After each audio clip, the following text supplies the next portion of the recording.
few games have had such widespread praise and reception as Undertale. It's a game that people recommend without giving a reason, because to give a reason may well devalue the experience somewhat. The best you can get out of people is often, look, just play it, it's really good.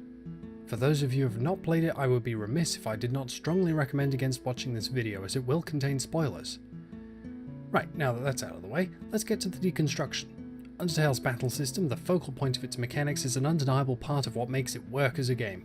Yes, the narrative aspects of it are, without question, far stronger than most games, and while I know the story and characters can stand on their own, the mechanics of the game are what give those things life.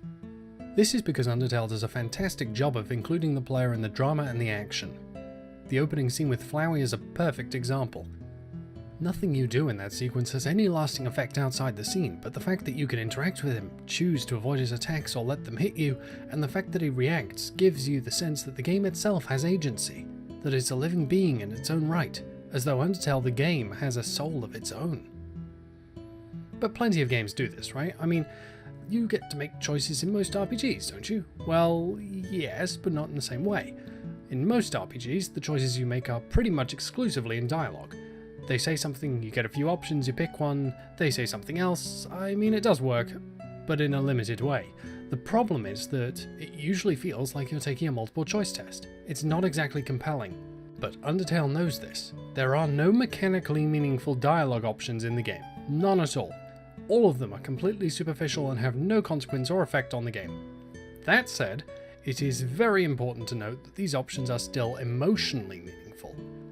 For instance, on my last playthrough I didn't hug or forgive Asriel, and I couldn't bring myself to carry on. I actually felt really bad about it. To be clear, the only consequence for my dialogue choice was a very slightly altered response. But I had to quit the game, restart and fight him all over again so I could make it right, so that I could show Asriel that me, Max, the monkey sitting at the computer, could forgive him.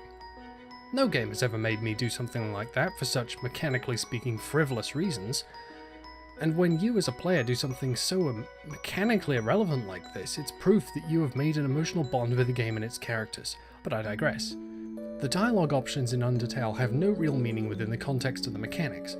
Actions made in a battle, on the other hand, have loads of consequence.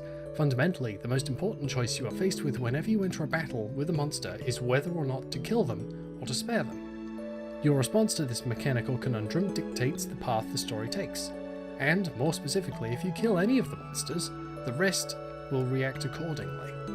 Again, bear in mind that these are actions that you take within the battle, not a choice that you make in dialogue. Undertale makes a very strong distinction between actions and dialogue. Perhaps it's saying that actions speak louder than words. But the consequences of a battle are only part of what makes the system work so well. The other reason is because the battles are so abstracted. What do I mean by that? Well, everything that happens in these fights is simplified, and therefore open to interpretation. For instance, are these monsters actually attacking you? Sometimes they are, but sometimes they definitely aren't. In this case, we can't take what we're seeing literally.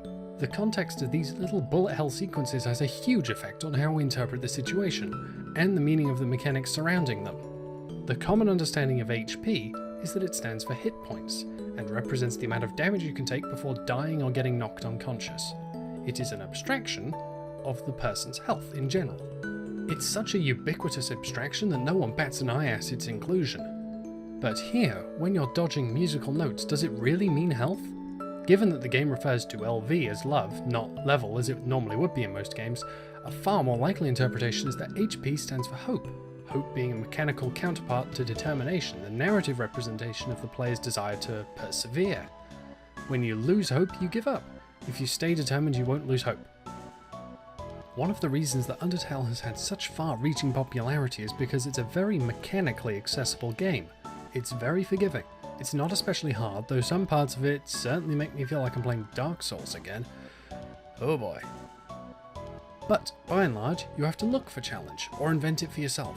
And if you find you want to have an easier time of things, there are plenty of items that make fights easier.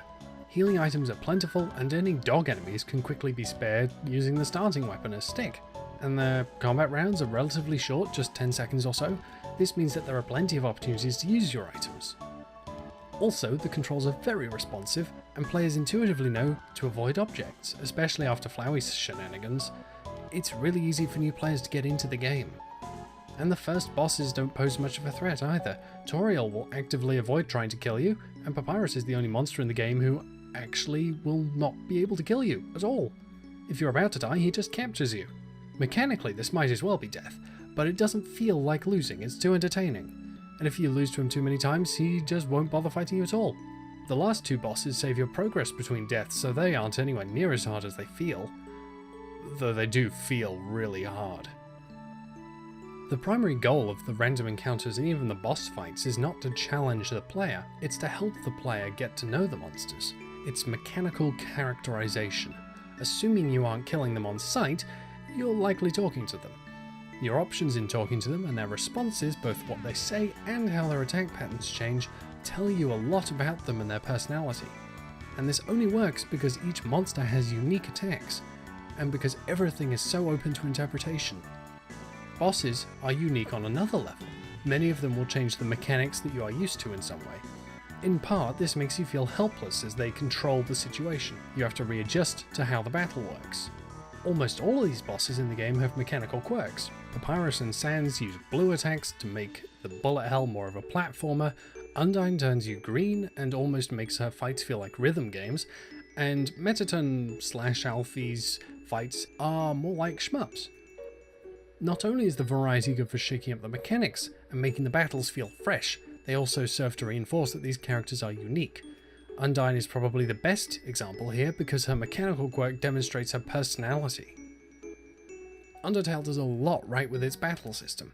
It's so well enmeshed with the themes of the game and what the narrative is trying to do. It all serves to create memorable and unique characters. There are precious few games that do this on a mechanical and a narrative level. So often it's just one or the other. There's a lot to learn from this game.